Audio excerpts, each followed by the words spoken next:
Hello students, तो class 10th में metals and non metals हम कर रहे थे एनसीईआरटी एग्जाम्पलर से। लास्ट के वीडियोस में हमने कवर किया था क्वेश्चन नंबर 41 तक। इस वीडियो में स्टार्ट करेंगे क्वेश्चन नंबर 42 से। जी हाँ, माइक अभी भी नहीं आया, माइक आएगा मैंने पहले ही बताया 3 और 4 अगस्त तक। तो मैंने सोचा पढ़ाई नहीं रोकते बिकॉज बहुत ही लेंदी चैप्टर है, ठीक है। मेरे ख्याल से 60 के ऊपर इसमें क्वेश्चंस हैं, ठीक है। तो इसको कंटिन्यू करते हैं। आप ईयरफोन लगा के साइड में बैठिए, एक ही चैप्टर में तो एडजस्ट करना है ना, तो कर लीजिए। और जो बच्चे नए आए जाइए कमेंट सेक्शन में, कमेंट बच्चों मैंने पिन किया हुआ है, उस पिन कमेंट को चेक करो तो वहां पर आपको इस चैप्टर का लिंक मिल जाएगा। एनसीईआरटी एग्जाम्पलर के क्वेश्चंस का सॉल्यूशन पार्ट 1 से आपको मिल जाएगा। नीचे कमेंट चेक करिए जाके, जो कमेंट सेक्शन में कमेंट पिन किया हुआ है मैंने नीचे। अगर आपने चैप्टर अभी तक नहीं पढ़ा है तो इस चैनल से आप इस चैप्टर को भी पढ़ सकते हैं बच्चों, ठीक है। चैप्टर का भी लिंक दिया हुआ। मेरे पास बहुत सारे कमेंट आते हैं, सीधे बच्चे क्या करते हैं एनसीईआरटी एग्जाम्पलर स्टार्ट कर लेते हैं। अरे बाबू ये बताओ एनसीईआरटी एग्जाम्पलर कैसे समझ में आएगी जब चैप्टर नहीं पढ़े हो अच्छे से। नहीं पढ़ने का ये मतलब है कि YouTube से 1 घंटे में निपटा देता है, मैंने देखा है बच्चा। मेटल नॉन मेटल 1 घंटे में करें, ऐसे बहुत सारे वीडियो आपको YouTube पे मिल जाएंगे। 1 घंटे में आप जब मेटल नॉन मेटल निपटा दोगे तो आपको फील कहाँ से आएगा, और जब आपको फील ही नहीं आएगा तो एनसीईआरटी एग्जाम्पलर नहीं सॉल्व हो पाएगा। फिर बोर्ड एग्जाम में ये सब क्वेश्चन आएंगे एक्स और वाई करके, आपको पहचानना होगा कंपाउंड एलिमेंट, तो नहीं पहचान पाओगे। इसलिए पहले चैप्टर अच्छे से करें। चैप्टर को कम से कम 1 हफ्ते का टाइम दें। आप देखो मैंने मेटल नॉन मेटल मैंने कराया 21 लेक्चर्स होंगे लगभग 1-1 घंटे के, तो 1 हफ्ते का आप टाइम दीजिए, अच्छे से पढ़िए। ये क्लास 10th है, ये क्लास 7th नहीं है, ठीक है। तो आइए स्टार्ट करते हैं क्वेश्चन नंबर 42। देखिए बच्चों, कह रहा है कि when a metal capital X, ध्यान दें कोई मेटल है capital X is treated with a cold water. बच्चों ध्यान से चेक करिए, कह रहा है कि भाई कोई मेटल कैपिटल X है, जब उसको ट्रीट किया जाता है किसके साथ, कोल्ड वाटर के साथ, ठीक है। अब आपको मैं याद दिला दूं, मेटल रिएक्टिविटी सीरीज में बच्चों कोल्ड वाटर के साथ कौन कौन रिएक्ट करता था। देखिए पहले आता था पोटेशियम, मेटल रिएक्टिविटी सीरीज में पोटेशियम के बाद कैल्शियम, पोटेशियम के बाद क्या आता था, सोडियम, सोडियम के बाद कैल्शियम, और कैल्शियम के बाद मैग्नीशियम, ठीक है। ये 4 एलिमेंट मैं आपको लिख के दिखा रहा हूं, potassium sodium calcium magnesium, potassium sodium calcium magnesium. तो इन 4 एलिमेंट्स में यदि हम आपको याद दिलवाएं तो बच्चों देखिए पोटेशियम सोडियम और कैल्शियम ही कोल्ड वाटर से रिएक्ट करते थे, मैग्नीशियम तो करता नहीं था। बात समझ में आई कि नहीं आई। तो इसका मतलब हमको चूज करना है, ये जो कैपिटल X है ये क्या होगा, या तो ये पोटेशियम होगा, पोटेशियम मतलब K, या तो ये सोडियम होगा मतलब Na, और या तो ये कैल्शियम होगा। आइए जरा चेक करते हैं कि इसको हम कैसे चेक करेंगे, इन तीनों में से क्या होगा कैपिटल X। कह रहा है it gives a basic salt Y, ध्यान से सुनिए, it gives a basic salt Y with a molecular formula XOH। बच्चों ध्यान से चेक करिए, with a molecular formula XOH मतलब समझो, पता है कैल्शियम भी गया। क्यों कैल्शियम गया, क्योंकि हमने क्या पढ़ा था, हमने पढ़ा था जब कैल्शियम वाटर के साथ रिएक्ट करता है, याद करिए फटाफट, जब कैल्शियम वाटर के साथ कोल्ड वाटर के साथ रिएक्ट करता था तो क्या बनाता था, कैल्शियम हाइड्रोक्साइड आपको कहीं ना कहीं मिलता था, CaOH का होल ट्वाइस आपको मिलता था। ये मैं पूरी रिएक्शन नहीं लिख रहा हूं, उसमें आपको बता रहा हूं, ठीक है। तो कैल्शियम हाइड्रोक्साइड आपको मिलता था, याद है, CaOH होल ट्वाइस टाइप का आपको मिलता था। और इन्होंने आपको जो बेसिक सॉल्ट दिया हुआ है वो कैसा है, XOH दिया हुआ है। कैसा दिया हुआ है, XOH। यहाँ OH का होल ट्वाइस तो नहीं है ना, देखो सिर्फ OH है और यहाँ पे OH का होल ट्वाइस है, इसलिए कैल्शियम भी गया बच्चों, कैल्शियम भी गया। अब हो क्या कह सकता है, या तो पोटेशियम हो सकता है या तो सोडियम, क्योंकि मुझको पता है, मैंने पढ़ा है कि जब पोटेशियम को वाटर के साथ रिएक्ट करते थे बच्चों, याद करिए, तो क्या बनता था, पोटेशियम हाइड्रोक्साइड, और क्या निकलती थी, हाइड्रोजन गैस। मैंने बैलेंस नहीं किया, बैलेंस कर लीजिएगा। और जब हम सोडियम को रिएक्ट करते थे किसके साथ, सोडियम को जब हम रिएक्ट करते थे वाटर के साथ, कोल्ड वाटर के साथ, तो बहुत ही विगरसली रिएक्शन होती थी, बहुत वायलेंटली रिएक्शन होती थी, बहुत ज्यादा मात्रा में हीट भी निकलती थी इसमें। सोडियम और पोटेशियम बहुत ही रिएक्टिव मेटल होते हैं, हमको पता है। तो यहाँ पे बनता था सोडियम हाइड्रोक्साइड NaOH और प्लस हाइड्रोजन और प्लस हीट निकलती थी, ठीक है। अब ध्यान से चेक करो बच्चों, पोटेशियम के केस में भी KOH बन रहा है और सोडियम के केस में भी NaOH बन रहा है, ठीक है। तो जो मॉलिक्यूलर फॉर्मूला दिया हुआ है किसका, Y का, बेसिक सॉल्ट, ठीक है। NaOH एक बेस है, सुन लीजिए बच्चों, NaOH एक बेस है, मैं मना नहीं कर रहा हूँ, ठीक है। बच्चे बोलते हैं सर ये एसिड है कि बेस है कि सॉल्ट है, तो ये बेस है लेकिन ये सॉल्ट भी कहलाता है, ठीक है। ये एक तरीके का बेसिक सॉल्ट है। पता है सॉल्ट क्यों है, वैसे तो सॉल्ट का डेफिनेशन कुछ ऐसा होता था बच्चों, ध्यान से चेक करिए, NaCl आपने पढ़ा था, एक सॉल्ट था, ठीक है, क्योंकि ये एसिड बेस रिएक्शन से आया हुआ था, ठीक है। तो एक सॉल्ट था, बट NaOH को भी सॉल्ट बोला जाता है, आप 11th क्लास में हायर क्लासेस में पढ़ोगे, ठीक है। इसमें थोड़ा सा आप अगर अंदाजा लगाना चाहे तो ये लगा सकते हैं कि भाई NaCl में जैसे Na+ होता था Cl-, ठीक उसी तरीके से NaOH में क्या है, Na+ और OH- हाइड्रोक्सिल आयन, ठीक है। तो इसलिए इन्होंने इसको बेसिक सॉल्ट बोला हुआ है, ये जो XOH है इसको बेसिक सॉल्ट बोला हुआ है, ठीक है। तो इसमें ज्यादा कंफ्यूज होने की जरूरत नहीं है। हाँ भाई, अब KOH होगा कि NaOH होगा, मतलब ये जो XOH बोला है इन्होंने, ये KOH होगा कि NaOH होगा, ये पता करने के लिए इन्होंने आगे हमको हिंट दिया हुआ है ब्रैकेट में। और अब देखिए बच्चों, ये पोटेशियम हाइड्रोक्साइड होगा या सोडियम हाइड्रोक्साइड होगा, ठीक है। ये पता करने के लिए हमको ब्रैकेट में दिया, देखिए XOH का जो मॉलिक्यूलर फार्मूला है बच्चों, मॉलिक्यूलर फार्मूला कह रहा हूं, सॉरी, मॉलिक्यूलर मास है वो कितना है, 40। अब मैं आपको याद दिलाता हूं, आप यहाँ पर मॉलिक्यूलर मास निकाल लीजिए। किसका मॉलिक्यूलर मास निकाल लीजिए, मॉलिक्यूलर मास आप निकाल लीजिए किसका, पहले आप निकाल लीजिए किसका, KOH का, ठीक है। और उसके बाद आप निकाल लीजिए किसका, NaOH का। जिसका 40 आ जाए उसको आप सेलेक्ट कर लीजिएगा। बात समझ में आई कि नहीं। अब बच्चों को मॉलिक्यूलर मास निकालना नहीं आता है, मैं आपको बता दूं बच्चों, हमने क्लास 9 में पढ़ा हुआ था, पोटेशियम का सिंबल हमको क्या पढ़ाया गया था, 19, और यहाँ होता था 39 मतलब, और सोडियम का हमको पढ़ाया गया था क्या, 11, और यहाँ लिखा रहता था 23। तो ये नीचे वाले नंबर आपको नहीं देखने, नीचे वाले नंबर क्या होते थे, एटॉमिक नंबर, नीचे वाले नंबर क्या होते थे, एटॉमिक नंबर होते थे, याद है आपको। और यहाँ पे ऊपर जो नंबर लिखे रहते थे बच्चों, पोटेशियम 39 और सोडियम 23, ये एटॉमिक मास होते थे। क्या होते थे, एटॉमिक मास होते थे, करेक्ट। और ऑक्सीजन का भी मैं आपको दिखा देता हूं, ठीक है। कहां पे दिखाऊं, यहाँ पे मैं ऑक्सीजन का आपको दिखाता हूं। ऑक्सीजन का होता था 8 और 16, याद है आपको। तो 8 आपको नहीं लेना है, एटॉमिक नंबर होता था, ये क्या है, एटॉमिक मास है, ऊपर जो लिखा रहता है वो एटॉमिक मास होता है। इसी तरीके से हाइड्रोजन का बच्चों आपने पढ़ा था 1H1, तो 1 आपको नहीं देखना है, ये ऊपर वाला नंबर होता था, ठीक है, एटॉमिक मास। तो आपको हाइड्रोजन का एटॉमिक मास पता होना चाहिए, 1 होता है। ऑक्सीजन का एटॉमिक मास 16 होता है, और पोटेशियम का एटॉमिक मास 39 होता है, और सोडियम का एटॉमिक मास कितना होता है, 23। अब ध्यान से चेक करिए, ये एक मॉलिक्यूल है पोटेशियम हाइड्रोक्साइड का, ये एक मॉलिक्यूल है, ठीक। मॉलिक्यूल किससे मिलके बना होता है, एटम से, दिखाई पड़े ना एटम, ये पोटेशियम का एटम K, ये ऑक्सीजन का एटम O, और ये हाइड्रोजन का एटम H।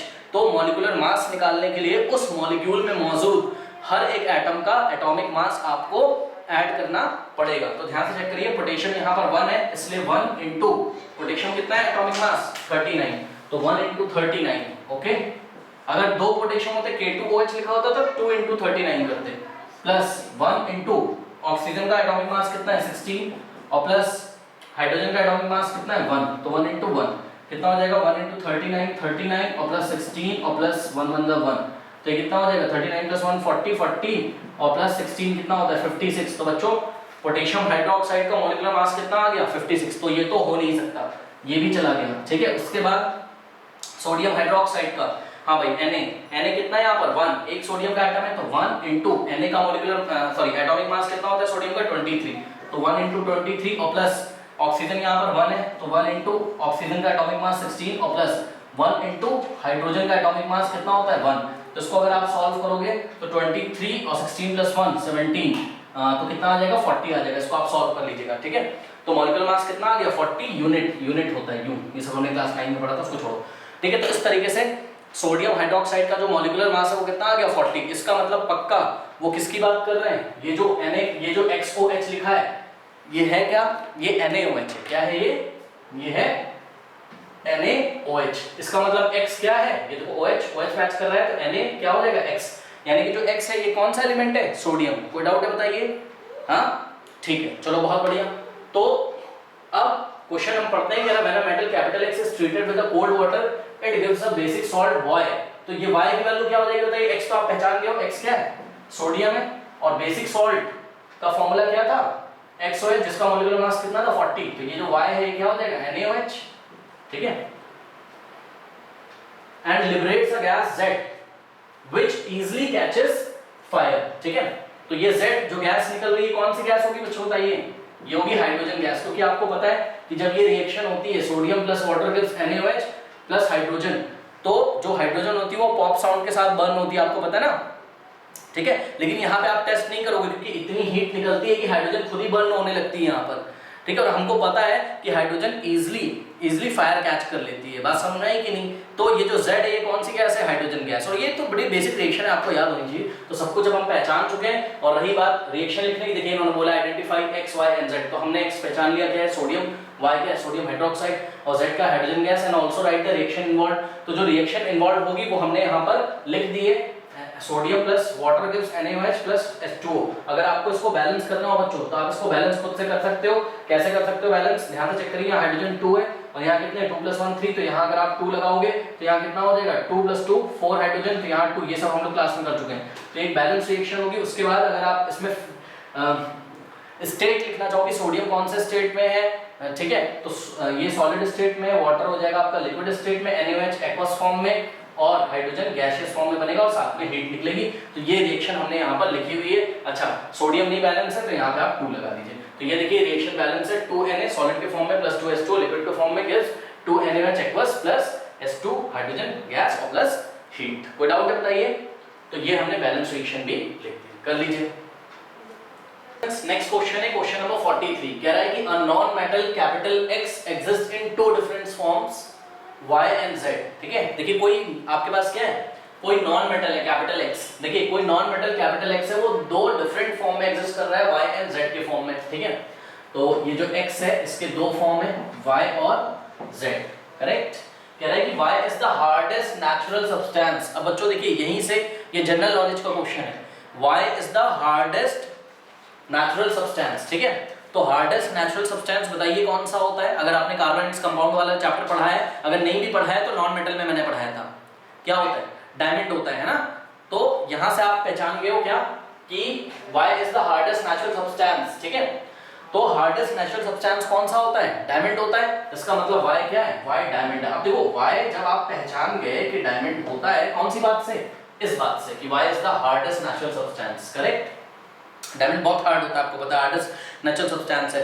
तो ध्यान से चेक करिए, आपको जरूर पता होना चाहिए कि कार्बन जो कि ग्रुप नंबर 14 में आता है, ठीक है, कार्बन जो कि ग्रुप नंबर 14 में आता है बच्चों, वो एक नॉन मेटल है। कार्बन कहाँ आता है, ग्रुप नंबर 14 में आता है पीरियोडिक टेबल में, और कार्बन क्या है, नॉन मेटल है। कार्बन क्या है, नॉन मेटल है। और आपने पढ़ा हुआ है कि कार्बन के कितने एलोट्रोप्स होते हैं, मतलब होते तो और भी हैं, उस पर रिसर्च चल रहा है, बट कार्बन के जो एलोट्रोप्स आपको पढ़ाए गए हैं कार्बन एंड्स कंपाउंड वाले चैप्टर में, या यहाँ पर भी मैंने आपको पढ़ाया नॉन मेटल में, जिन्होंने चैप्टर पढ़ा होगा, कार्बन के एलोट्रोप्स कौन कौन से बताइए, डायमंड है, याद है आपको, और क्या है, ग्रेफाइट है, डायमंड है, ग्रेफाइट है, और क्या है, फ्लोरीन है, बकमिंस्टर फ्लोरीन। ठीक है, जिसको शॉर्ट में फ्लोरीन भी बोलते हैं। ठीक है ना, तो ध्यान से चेक करिए, उन्होंने हमको किसकी किसकी बात करी। अच्छा, इन तीनों एलोट्रोप्स में से हमको पता है कि ग्रेफाइट क्या होता है, कंडक्टर होता है, conductor of electricity, conductor of electricity. Graphite में इलेक्ट्रिसिटी कंडक्ट हो सकती है, क्यों, क्योंकि ग्रेफाइट में क्या होते हैं, फ्री इलेक्ट्रॉन्स। ग्रेफाइट में क्या होते हैं, फ्री इलेक्ट्रॉन्स। ये हमने आपको किसी और भी क्वेश्चन में बताया है। ग्रेफाइट का अगर आप स्ट्रक्चर देखोगे तो ग्रेफाइट में एक कार्बन के आउटर मोस्ट में आपको पता है ना 4 इलेक्ट्रॉन्स होते हैं। ठीक है, तो 3 इलेक्ट्रॉन्स तो अदर 3 कार्बन से बॉन्ड बनाते हैं, बट ये 4th इलेक्ट्रॉन क्या रहता है, फ्री रहता है। तो फ्री इलेक्ट्रॉन वो तो कंडक्ट करेगा, बात समझ में आई कि नहीं है। और यही तो उन्होंने बोला है, पढ़िए क्वेश्चन, कह रहा है where Z is a good conductor of electricity. ठीक है, तो X 2 फॉर्म में पाया जा रहा था, Y हम पहचान गए थे डायमंड है, और Z good conductor of electricity है। तो गुड कंडक्टर ऑफ इलेक्ट्रिसिटी है तो Z क्या होना चाहिए बताइए, ग्रेफाइट होना चाहिए। और ये ग्रेफाइट और डायमंड किसके एलोट्रोप है, कार्बन के, यानी कि X क्या होना चाहिए, कार्बन होना चाहिए। बताइए कोई डाउट है, कोई डाउट है। और यहीं पर आपको ये पूछ सकता था, क्या पूछ सकता था कि ये कौन से ग्रुप नंबर में आता है, कौन, X कौन से ग्रुप में आता है, तो ग्रुप नंबर पीरियोडिक टेबल में ग्रुप नंबर 14 में आता है। ग्रुप नंबर 14 का पहला एलिमेंट है ये। ठीक है, बात समझ में आई कि नहीं आई। तो बहुत सिंपल है, वहां पहचान गए X क्या है, कार्बन है, Y क्या है, डायमंड है, और Z क्या है, ग्रेफाइट है। तो आपको देखते ही पहचान जाना चाहिए था। और ऐसे बहुत सारे क्वेश्चंस आपको कार्बन एंड कंपाउंड वाले चैप्टर में भी एनसीईआरटी एग्जामिनर में मिलेंगे। बताइए कोई डाउट है, नहीं, कर लीजिए। नाउ स्टूडेंट्स, क्वेश्चन नंबर 44 देखिए, कह रहा है कि the following reaction takes place when aluminium powder is heated मैंने 2 बार लिख दिया है, when aluminium powder is heated with MnO2। Okay, देखिए एल्युमिनियम पाउडर को हम हीट कर रहे हैं किसके साथ, मैंगनीज डाइऑक्साइड के साथ। ओके, MnO2 के साथ। अच्छा, आप ध्यान से चेक करिए, मैंगनीज ऑक्साइड भी आप इसको बोल सकते हो, मैंगनीज का ऑक्साइड है, इसलिए मैंगनीज डाइऑक्साइड है, MnO2 लिखा हुआ है। ठीक है, चलो देखो, बच्चों पता है ये क्वेश्चन देखिए आपको क्यों दिया जा रहा है, आपने थर्माइट रिएक्शन पढ़ी है, थर्माइट रिएक्शन याद है? थर्माइट रिएक्शन में क्या होता था बताओ? थर्माइट रिएक्शन में यहाँ पर MnO2 की जगह Fe2O3 होता था, याद है? कल ही पढ़ाया था। और एल्युमिनियम पाउडर लेते थे, तो वहां पर आपने देखा था, देखिए फटाफट अगर आप ध्यान चेक करें, मैं बैलेंस नहीं कर रहा हूं, और फिर भी Fe2O3 रिएक्ट करता था किसके साथ? एल्युमिनियम पाउडर के साथ। Fe2O3 सॉलिड के फॉर्म में, एल्युमिनियम पाउडर आप लेते थे, आपको यहाँ आयरन मिलता था लिक्विड के फॉर्म में, और यहाँ आपको Al2O3 मिल जाता था, और आपको हीट मिल जाती थी, ठीक है, हीट मिल जाती थी। तो हमने वहां पे आपको क्या पढ़ाया था? हमने बताया था ये जो एल्युमिनियम है स्टूडेंट्स, ये Fe2O3 को रिड्यूस करा देता है। ध्यान से चेक करो, Fe2O3 में से ऑक्सीजन निकलवा देता है, तभी तो आयरन फ्री हो जाता है। तो Fe2O3 रिड्यूस हो जाता था, जिससे आयरन हमको मिल जाता था, बात समझ में आई?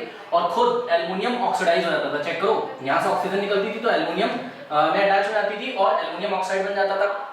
यानी कि वहां पर आपने कौन सी प्रॉपर्टी का यूज किया था बताइए? एल्युमिनियम की रिड्यूसिंग पावर का। Aluminium is a very good reducing agent students, check करिए, एल्युमिनियम इसको रिड्यूस करवा दे रहा है, मतलब इसका ऑक्सीजन निकलवा दे रहा है और खुद ऑक्सीडाइज हो जा रहा है। बात समझ में? तो क्या सेम ऐसा यहाँ पर नहीं हो रहा है? ध्यान से चेक करो, Fe2O3 की जगह आपने क्या लिखा हुआ है? MnO2, ठीक, एल्युमिनियम पाउडर वैसे ही लिया हुआ है। तो ध्यान से चेक करो, एल्युमिनियम ने MnO2 को क्या करा दिया? रिड्यूस करा दिया कि नहीं करा दिया? MnO2 का ऑक्सीजन बाहर हो गया, ध्यान से चेक करो बच्चों, Mn फ्री हो गया लिक्विड के फॉर्म में, ओके, और Al2O3 बन गया, ठीक है। यहाँ पर शायद Al2O3 सॉलिड के फॉर्म में बना था, यहाँ हीट ज्यादा निकलती होगी तो लिक्विड के फॉर्म में बना, ठीक है। तो ये आपकी थर्माइट रिएक्शन होती है, उसी के सिमिलर ये रिएक्शन है कि नहीं है बताइए? तो ध्यान से चेक करिए बच्चों, यहाँ पर MnO2 क्या हो रहा है बताओ? क्या ऑक्सीडाइज हो रहा है? ये नहीं, रिड्यूस हो रहा है। ऑक्सीडाइज तो तब होता है जब इसमें ऑक्सीजन ऐड होती। ध्यान से चेक करो, MnO2 से क्या बन गया? Mn, इसकी तो ऑक्सीजन ही निकल गई, चेक करो, तो Mn बन गया हमारे पास, यानी कि MnO2 रिड्यूस हो रहा है। MnO2 क्या हो रहा है? रिड्यूस हो रहा है, और एल्युमिनियम क्या हो रहा है? ऑक्सीडाइज हो रहा है। और एल्युमिनियम ऑक्सीडाइज क्यों हो रहा है? ध्यान से चेक करिए, एल्युमिनियम में ऑक्सीजन ऐड हो गया, Al2O3 बन गया। और सुनो, जो ऑक्सीडाइज होता है यानी कि जिसमें ऑक्सीजन ऐड होती है, वो क्या होता है? वो रिड्यूसिंग एजेंट होता है बच्चों। इसका मतलब एल्युमिनियम क्या है यहाँ पर? रिड्यूसिंग एजेंट है, क्योंकि इसमें ऑक्सीजन ऐड हो रही है, ठीक, और एल्युमिनियम खुद ऑक्सीडाइज हो जा रहा है, लेकिन है ये रिड्यूसिंग एजेंट। इसी तरीके से MnO2 रिड्यूस हो जा रहा है, लेकिन है ये क्या? Oxidising agent. चेक करो, क्योंकि यही तो ऑक्सीजन प्रोवाइड कर रहा है किसको? एल्युमिनियम को, और एल्युमिनियम से क्या बन जा रहा है? Al2O3। बात समझ में आई कि नहीं? ठीक है ना? हाँ, तो ये चीज है, ओके। तो अब आइए क्वेश्चन पढ़ लेते हैं फटाफट। क्वेश्चन में क्या है? Is aluminium getting reduce?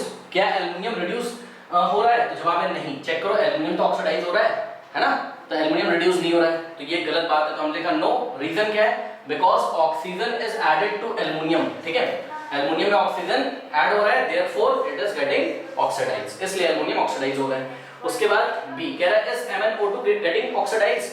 क्या MnO2 ऑक्सीडाइज हो रहा है? तो जवाब है नहीं, ये क्या हो रहा है? रिड्यूस हो रहा है।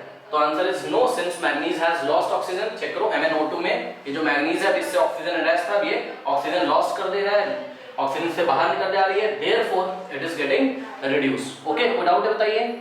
कर लीजिए। क्वेश्चन नंबर 45 देखिए, क्या what are the constants of solder alloy? ठीक है बच्चों, सोल्डर एलॉय के कांस्टेंट्स मैंने आपको पहले भी बताए हुए हैं, ठीक है, याद है आपको? सोल्डर में क्या होता है बताइए? सोल्डर एक तरीके का एलॉय, मतलब होमोजेनियस मिक्सचर होता है ना एलॉय, तो ये होमोजेनियस मिक्सचर है। कौन कौन सा मेटल का? लेड और टिन का। लेड का सिंबल क्या होता है बताइए? Pb, तो 50% लेड होता है एंड 50% टिन होता है। बात समझ में आई कि नहीं है? ठीक है, लेकिन देखिए बच्चों, यहाँ पे क्वेश्चन में इन्होंने हमसे ये नहीं पूछा है कि परसेंटेज बताओ कांस्टेंट का, तो हमें परसेंटेज नहीं बताना, ये तो मैंने आपकी नॉलेज के लिए बताया हुआ है, ठीक है। तो हम सिंपली क्या लिखेंगे एग्जाम में? Solder is an alloy of lead and tin. और अगर आपको अच्छा आंसर देना है तो लेड के ब्रैकेट में आप लिख दीजिएगा Pb, ये लेड का सिंबल है, और टिन क्या होता है? Sn, ठीक है। कोई डाउट है बताओ? क्योंकि केमिस्ट्री पढ़ रहे हो ना, तो एलिमेंट को आप एलिमेंट के सिंबल भी तो लिख दीजिए, ठीक है ना। उसके बाद अब ध्यान से चेक करो, आगे क्वेश्चन क्या कहते हैं? कह रहे हैं कि which property of solder makes it suitable for welding electrical wires? बच्चों देखिए, आप अभी तो आजकल स्कूल वगैरह नहीं खुले हुए हैं, बट फिर भी आप जब कोई क्लास 10th में इलेक्ट्रिसिटी वाला जो चैप्टर है ना आपका, प्रोजेक्ट वगैरह जब बनाते हो या बनवाते हो, मार्केट में कहीं जाते हो, तो आपने देखा होगा सोल्डरिंग करते हैं वो, ठीक है, आपके प्रोजेक्ट में। आप क्लास 12th में बनाओगे इलेक्ट्रॉनिक्स में प्रोजेक्ट, तो सोल्डरिंग होती है। या आपने कभी देखा होगा कि फॉर एग्जाम्पल कि आपका कोई इलेक्ट्रिकल इक्विपमेंट बिगड़ गया, उसमें हमको क्या करना है? सोल्डरिंग करनी है। मान लीजिए यहाँ पे वायर की सोल्डरिंग करनी है, यहाँ वायर हमको जोड़ना है किसी सर्किट में, तो आपने देखा होगा एक ऐसी सोल्डरिंग मशीन होती है, ऐसे आगे पेंसिल का टिप जैसा ऐसे कुछ निकला होता है यहाँ पे, और यहाँ से वायर निकली होती है ना। और आपने देखा होगा एक इस वायर को ले आके कहाँ लगा देते हैं, प्लस और माइनस में बोर्ड में लगा देते हैं इसको, इलेक्ट्रिकल बोर्ड में, जहाँ 220 वोल्ट की सप्लाई आती रहती है। तो होता क्या है बच्चों, इस सोल्डरिंग मशीन में एक रेजिस्टिव एलिमेंट लगा रहता है। क्या लगा रहता है? Resistive element. तो ये रेजिस्टिव एलिमेंट कौन से प्रिंसिपल पे काम करता है? Heating effect of electric current. Heating effect of electric current पढ़ा है ना आपने कि इलेक्ट्रिकल एनर्जी जो होती है वो हीट में चेंज होती है, इलेक्ट्रिसिटी वाले चैप्टर में पढ़ा है। तो जैसे ही आप यहाँ से पावर ऑन करते हो, मतलब स्विच को आप लगाते हो, इस प्लग को आप बोर्ड में इंसर्ट करते हो जैसे ही, ठीक है, तो ये रेजिस्टिव एलिमेंट में करंट पास होने लगता है और हीट जनरेट होने लगती है। हीट जनरेट होती है, टिप गर्म होने लगती है। अब इसका हाई टेम्परेचर होता है तो हम सोल्डर वायर लेके आते हैं। तो ऐसा एक सोल्डर वायर होता है, उस सोल्डर वायर को हम यहाँ रखेंगे, ठीक है, जैसे ये वाला वायर हमको यहाँ जोड़ना है, सोल्डर वायर यहाँ रख के, और ये जो है मान लो ये मेरा सोल्डर है, तो सोल्डर को हम यहाँ पे, सोल्डर मशीन है ये, तो यहाँ पे हीट जनरेट हो रही है, उसको हम यहाँ सोल्डर के ऊपर रखेंगे तो सोल्डर मेल्ट हो जाता है। देखा होगा आपने, सोल्डर मेल्ट हो जाता है और वो इस वायर को इस सर्किट के साथ ऐसे ज्वाइन कर देता है, ठीक है। तो ये जो सोल्डर है, जो कि एक तरीके का एलॉय है, दिखता है ये आपको स्टील जैसा दिखेगा बट बहुत सॉफ्ट होता है ये, ठीक है। तो ये बहुत सॉफ्ट होता है और उसका मेल्टिंग पॉइंट बच्चों बहुत लो होता है। इसका मेल्टिंग पॉइंट का जो रेंज होता है सोल्डर का, वो होता है 90 degree Celsius to 450 degree Celsius. अब बच्चे बोलेंगे सर ये आपको कम लग रहा है क्या? जी हाँ, ये एक एलॉय के लिए कम ही मेल्टिंग पॉइंट है उसके लिए, ठीक है। तो इतना रेंज का टेम्परेचर आपकी सोल्डर मशीन में आराम से बन जाता है, क्योंकि यहाँ पर हीट जनरेट होती रहती है, क्योंकि यहाँ रेजिस्टिव एलिमेंट लगा रहता है। आपको पता है रेजिस्टिव एलिमेंट से जब करंट जाएगा तो हीट पैदा होती है, आपने पढ़ा हुआ है कौन से चैप्टर में? इलेक्ट्रिसिटी में, है ना, ठीक है। तो ये जो हीट जनरेट होती है ये हमारे सोल्डर वायर को मेल्ट करती है बहुत ही ईजिली, ठीक है। और हमको जहां पे भी ज्वाइन लगाना होता है तो उस मेल्ट सोल्डर से हम उसमें ज्वाइन लगा देते हैं। तो ये कुछ आपने शॉप पे देखा होगा कहीं, ठीक है। तो मैंने आपको थोड़ा सा फील करा दिया, ठीक है। तो यही हम लास्ट में लिखेंगे क्या, जो इन्होंने हमसे क्वेश्चन पूछा है क्या, कि which property of solder, solder की ऐसी कौन सी प्रॉपर्टी है जो इसको सुटेबल बनाती है किसके लिए? इलेक्ट्रिकल वेल्डिंग के लिए, इलेक्ट्रिकल वेल्डिंग के लिए। तो कौन सी प्रॉपर्टी है? Low melting point. क्या लिखेंगे एग्जाम में? Low melting point. Low melting point of solder makes it suitable for welding electrical wires. देखिए अगर लो मेल्टिंग नहीं होती इसकी, ठीक है, तो आप इसको सोल्डर मशीन से गर्म करते रहते, हीट देते रहते, ये मेल्ट ही नहीं होता, और ये मेल्ट नहीं होता तो आप कहीं ज्वाइन नहीं लगा सकते थे दो वायर्स के बीच में, या वायर का सर्किट के साथ। बात समझ में आई? तो इसका लो मेल्टिंग पॉइंट, ये वाली प्रॉपर्टी के कारण हम इसका वेल्डिंग में यूज करते हैं। ओके, नोट कर लीजिए। नंबर 46 देखिए, कह रहा है metal A which is used in thermite process. देखिए पढ़ते जाइए, और आपने पीछे क्वेश्चन कर रखे हैं। क्या बोल रहा है? कह रहा है कि a metal capital A which is used in thermite process. तो क्या आपको थर्माइट प्रोसेस याद है थोड़ा बहुत? थर्माइट प्रोसेस में आप कौन से मेटल का यूज करते थे? एल्युमिनियम मेटल का। अब बच्चे बोलेंगे हम तो Fe2O3 का यूज करते थे। अरे भाई Fe2O3 तो एक कंपाउंड है ना, ये मेटल थोड़ी ना होता है। चेक करो, ये मेटल आयरन का ऑक्साइड है, फेरिक ऑक्साइड। Fe2O3 के साथ आप क्या लेते थे याद है? एल्युमिनियम पाउडर लेते थे आप, ये एल्युमिनियम मेटल का पाउडर लेते थे, एल्युमिनियम पाउडर, ठीक। तो ये जो बोल रहे हैं capital A, a metal capital A which is used in thermite process. तो थर्माइट प्रोसेस में आप कौन सा मेटल यूज करते थे? एल्युमिनियम। याद आ गया होगा अगर पीछे से आप करके आ रहे हो क्वेश्चन कॉन्टिन्यूअसली तो, ठीक है। तो सॉल्यूशन में ऑब्वियसली इन्होंने पूछा होगा कि मेटल ए क्या है, तो मैं पहले बता दे रहा हूं कि जो मेटल ए है बच्चों, ये क्या है? ये एल्युमिनियम, एल्युमिनियम, ओके। और इसका सिंबल हम लोग ब्रैकेट में लिख देते हैं। आगे बढ़ते हैं, क्वेश्चन कह रहा है कि when heated with oxygen gives oxide B। तो ये किसके बारे में बात कर रहा है? when heated with oxygen gives oxide B। तो ये बात कर रहा है इस मेटल के बारे में बच्चों। आप लैंग्वेज ठीक से पढ़िए ना। कह रहा है metal capital A which is used in thermite process when heated means metal is heated with oxygen gives oxide B।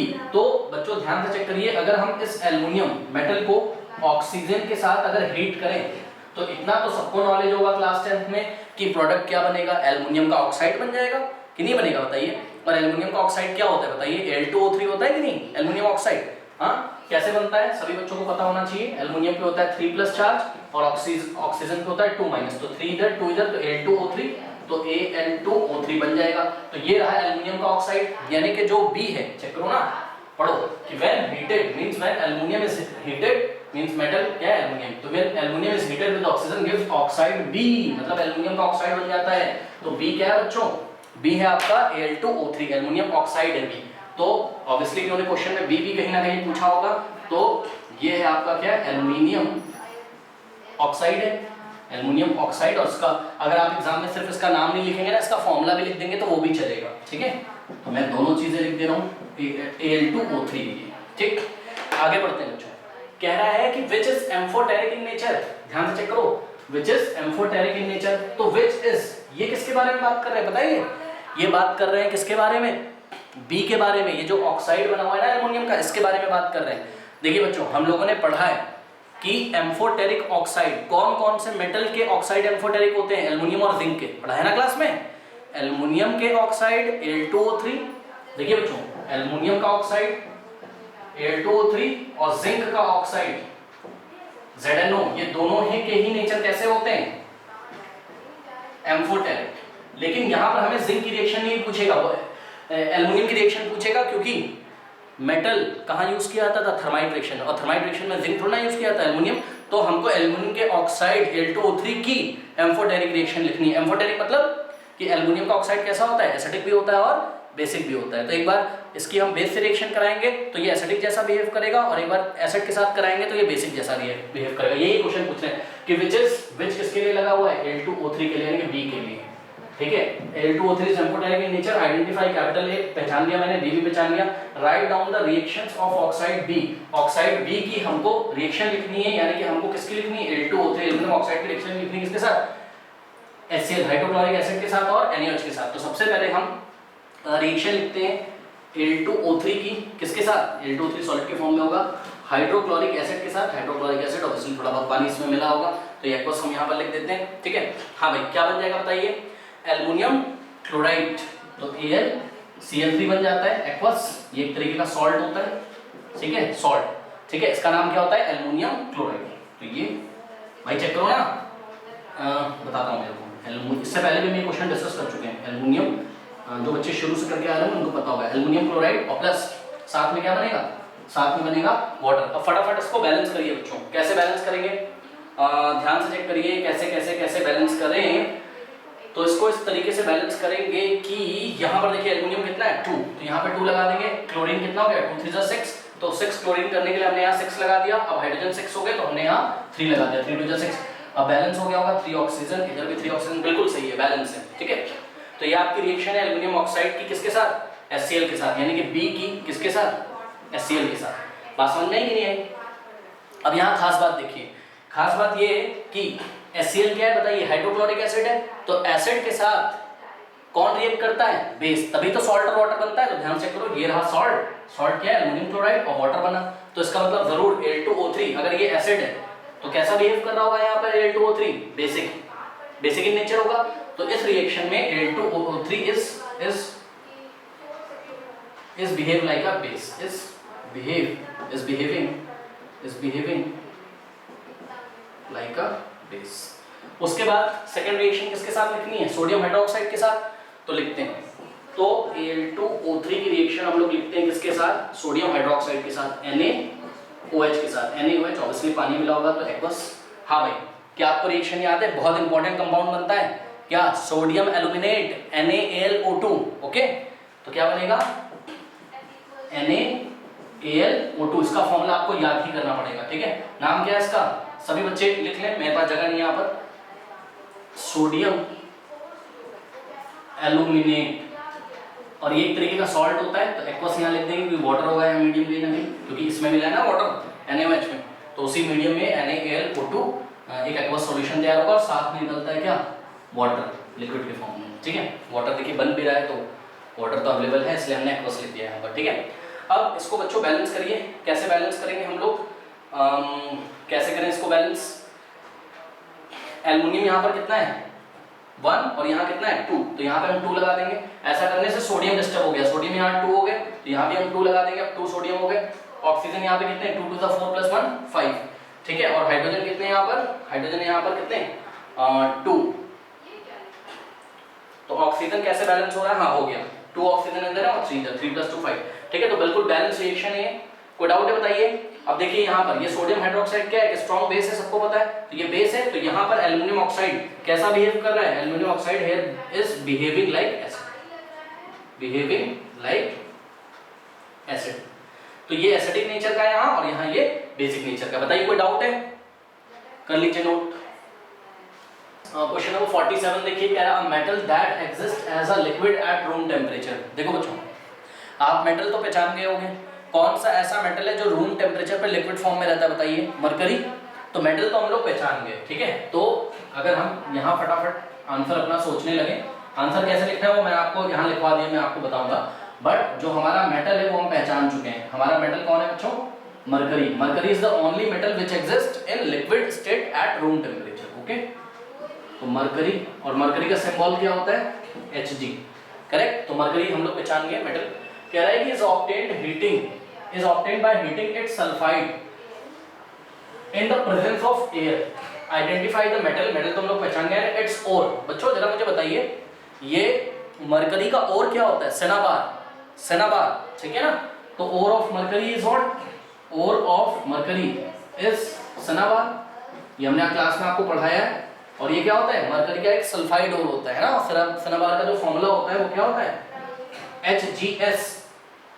और HgS का केमिकल नेम क्या होता है? इसका नेम होता है मर्क्यूरिक सल्फाइड। क्या होता है इसका नेम भी मैं आपको बता दे रहा हूँ। ये तो इसका कॉमन नेम है ना, मतलब सेनाबार ये ओर होता है मरकरी का। फॉर्मूला HgS है, लेकिन HgS का अगर केमिकल नेम आप बताओगे तो क्या हो जाएगा?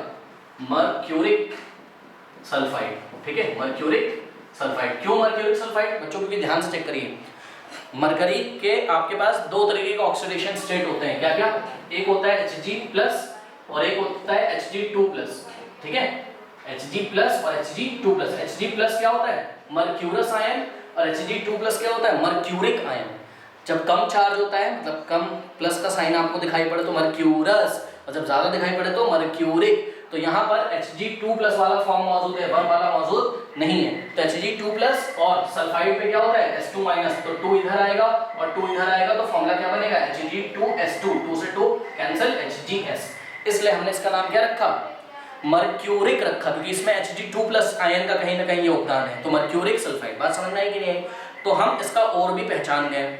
अब मैं आपको याद दिलाना चाहता हूं बच्चों कि हमने पढ़ा था हमारी मेटल रिएक्टिविटी सीरीज में, जब मेटल का एक्सट्रैक्शन आपने पढ़ा था मेटलर्जी में, मेटल नॉन मेटल में, तो हमने पढ़ा था मेटल रिएक्टिविटी सीरीज में जो मेटल नीचे आते हैं ना, जो मेटल नीचे आते हैं, चेक करो मरकरी नीचे ही तो आता है, तो जो मेटल नीचे आता है उनके सल्फाइड या उनके ऑक्साइड ओर में से उनको हम कैसे एक्सट्रैक्ट करते हैं? तो जवाब है सिंपली हीट करके। सिंपली हम क्या करते हैं? उसको हीट कर देते हैं, और सिंपली हम हीट करते हैं तो वो रिड्यूस हो जाते हैं, उनका रिडक्शन हो जाता है। उनका रिडक्शन होने का ये मतलब है कि भाई अगर मेटल का ऑक्साइड है तो वो सिंपली रिड्यूस हो जाएगा, उसमें से ऑक्सीजन बाहर निकल जाएगा, मेटल फ्री हो जाएगा। लेकिन अगर मेटल का सल्फाइड है बच्चों, तो सबसे पहले हम उसको हीट करेंगे, है ना, किसके प्रेजेंस में? एयर के प्रेजेंस में। याद करिए, क्योंकि सल्फाइड से पहले आप क्या बनाओगे?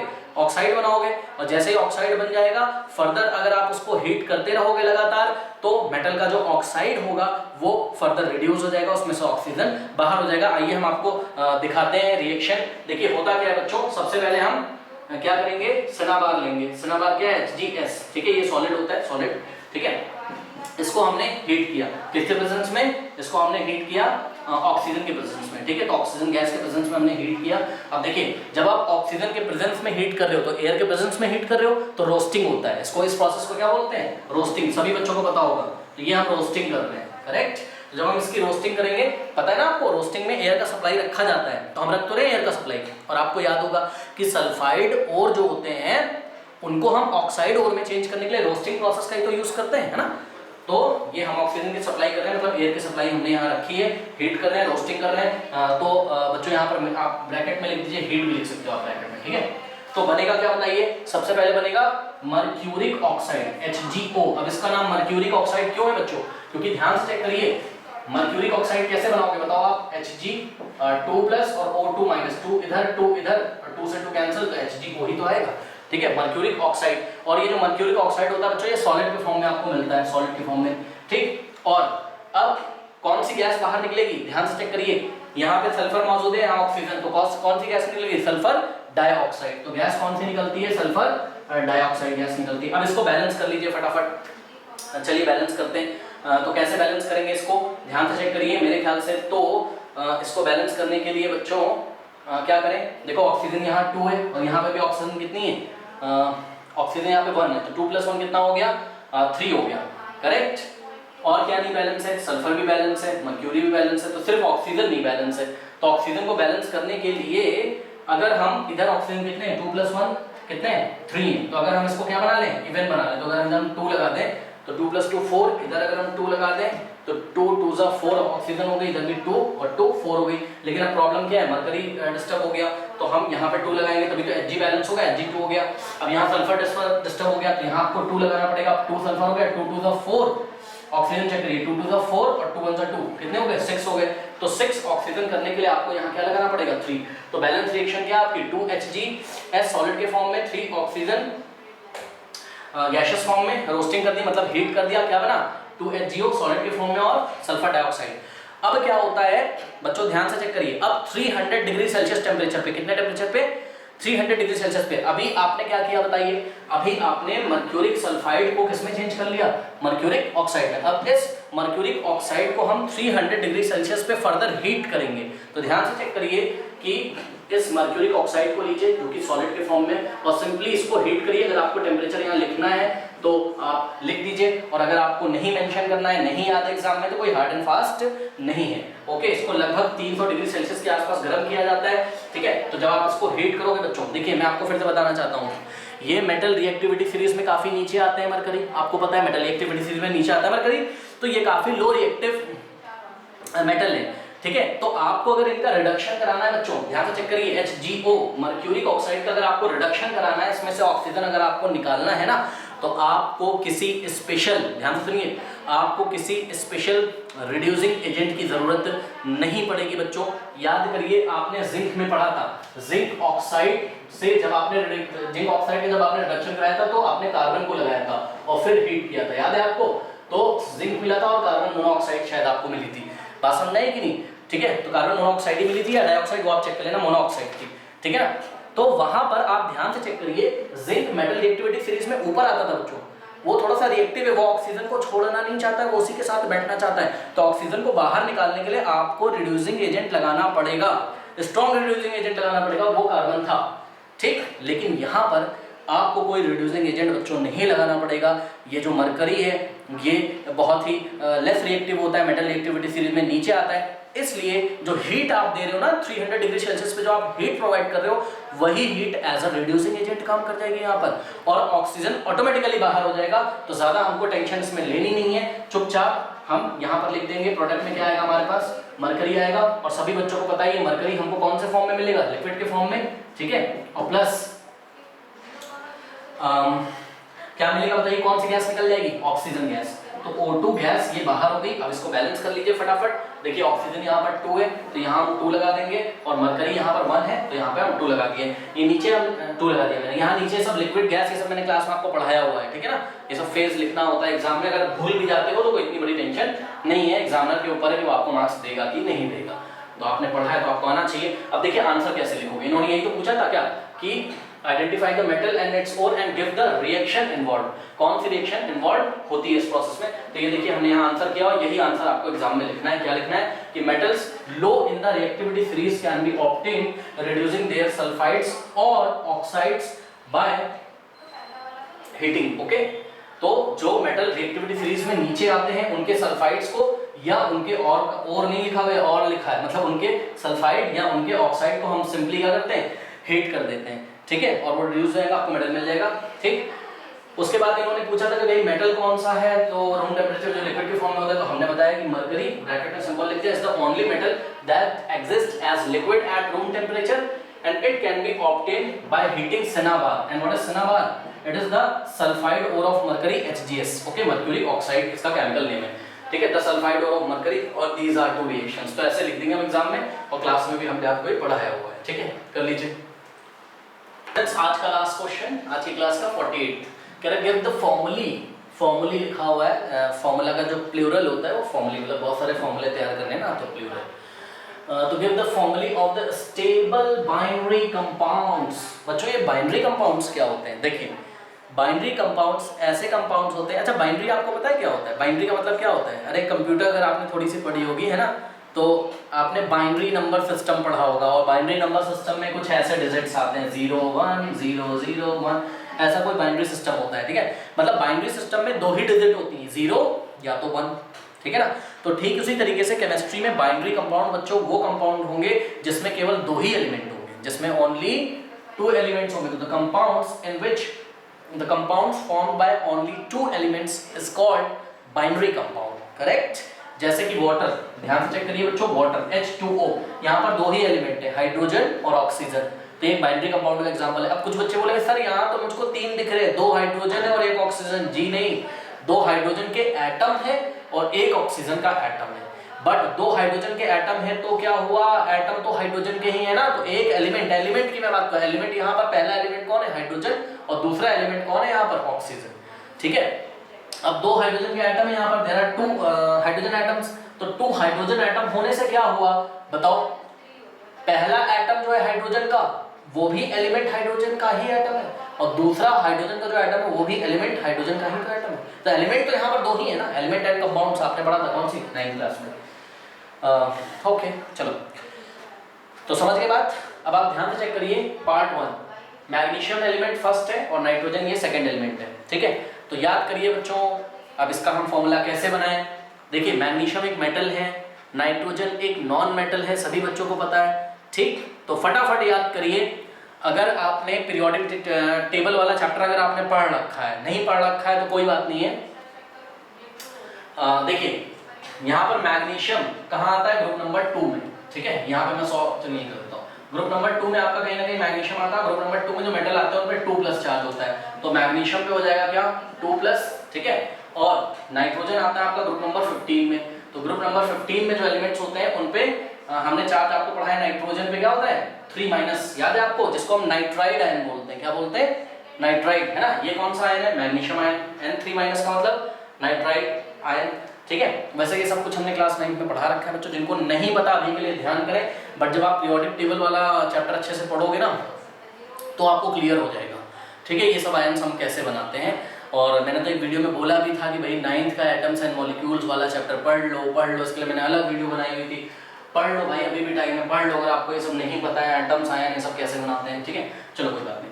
तो मैग्नीशियम नाइट्राइड, अब बताओ कैसे बनाओगे, हाँ, नाइट्राइड आयन भी पता चल गया, नाइट्रोजन से मिलेगा आपको नाइट्राइड आयन और मैग्नीशियम से मिलेगा मैग्नीशियम आयन, तो ये 2 आ जाएगा यहाँ नीचे और 3 आ जाएगा यहाँ नीचे, तो क्या बनेगा बताइए, Mg3N2।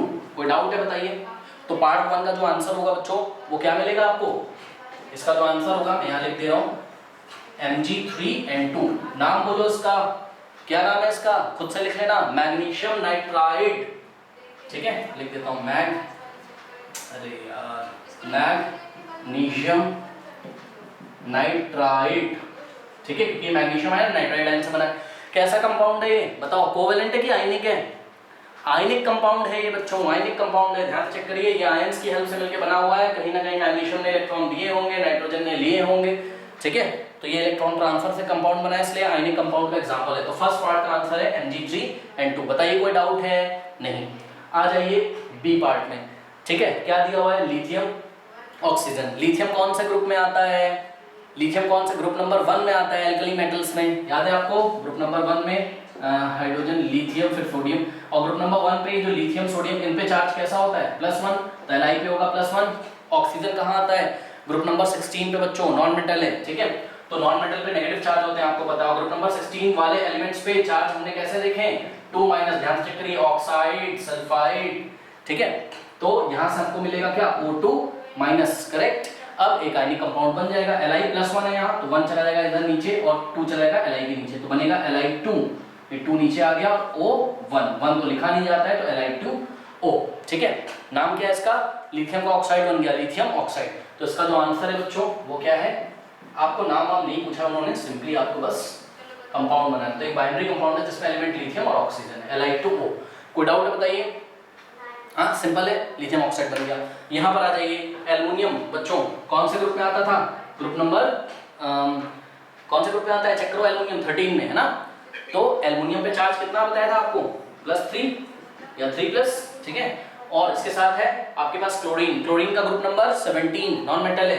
देखो हर बार आप हर क्वेश्चन में देखो metal non metal, metal non metal, metal non metal, तो ग्रुप नंबर 17 हैलोजन फैमिली में फ्लोरो, क्लोरो, ब्रोमो, आइडो, यहाँ कहीं क्लोरीन आता है। और ग्रुप नंबर 17 के एलिमेंट चाहते हैं कि एक इलेक्ट्रॉन ले लूं और अपना बना दूं, यानी कि फ्लोराइड बना दूं, क्लोराइड बना दूं, यानी कि बच्चों Al3+ और क्लोरीन से आपको मिलेगा Cl- आयन, 3 चला जाएगा नीचे, इस पे -1 है तो 1 आ जाएगा नीचे, तो क्या होगा Al1 और Cl के नीचे 3, 1 तो लिखा नहीं जाता है तो AlCl3, तो इसका आंसर क्या आएगा AlCl3। नाम क्या है इसका?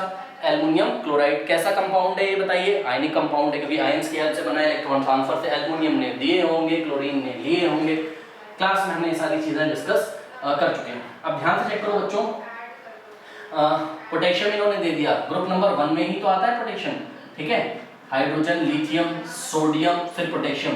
तो इसका मतलब अगर ग्रुप नंबर 1 में एल्कली मेटल्स में पोटेशियम आता है तो मेटल्स के ऊपर +1 होता है, क्योंकि अपना एक इलेक्ट्रॉन दे देते हैं, ठीक है, तो +1, तो यहाँ से पोटेशियम आयन मिल गया। और अभी आपको बताया था कि ग्रुप नंबर 16 में ऑक्सीजन आता है और ऑक्सीजन की हेल्प से आपको ऑक्साइड आयन मिलेगा, तो +1 इधर चला जाएगा और ये 2 इधर आ जाएगा, ठीक है। बस आपको साइन नहीं लगाना है, आपको 2 देखना है, 2 नीचे और 1 इधर, ये +1 है यार तो 1 इधर जाएगा, तो ये हो जाएगा क्या K2O, करेक्ट। नाम क्या पड़ गया इसका बताइए? Potassium oxide. कैसा कंपाउंड है बताइए? आयनिक कंपाउंड है, ठीक है, बस समझ नहीं, क्योंकि ट्रांसफर ऑफ इलेक्ट्रॉन से बना हुआ, सब कुछ क्लास में पढ़ाया है, क्लास करिए जाके। बहुत सारे बच्चे ऐसे मेरे को कमेंट करते हैं, बार बार पूछते हैं कि सर ऐसा क्यों हो गया। अरे भाई आप एग्जाम्पलर में आके मेरे से पूछ रहे हो कि ऐसा क्यों हो गया, फिर भी मैं पूरा एक्सप्लेन करता हूँ। बच्चों पहले चैप्टर पढ़ना है, ये चीज़ आप डाइजेस्ट क्यों नहीं करते हो? पहले आपको चैप्टर करना है, हर एक चैप्टर को आपको 10-10 दिन देने हैं, मिनिमम 10 डेज का चैप्टर होता है, हफ्ते से कोई 5 दिन में भी खत्म हो जाएगा, ऐसी बात नहीं, अगर आपका स्पीड बहुत फास्ट है। जो बच्चे थोड़ा सा स्लो, उनका 10 डेज लगेगा। तो पहले जाके वीडियो देखो, बैठ के नोट्स बनाओ, पूरा चैप्टर पढ़ो, फिर एग्जाम्पलर करो। बच्चे सीधे एग्जाम्पलर कर रहे हैं, कहाँ से समझ में आएगा? तो देखो इसका जो फॉर्मूला आ गया हमारे पास, क्या आ गया K2O, और नाम क्या है इसका? Potassium oxide. ओके, तो इसको आप कर लीजिए। तो students question number 49 and screen पे आ रहा होगा, और जाते जाते कमेंट सेक्शन में दिए गए लिंक को चेक करना ना भूलें। जो कमेंट मैंने पिन किया उसमें पूरे सिलेबस आपका पूरा दे रखा है, ठीक है। तो एंड स्क्रीन चेक करिए, नेक्स्ट वीडियो आ रहा होगा।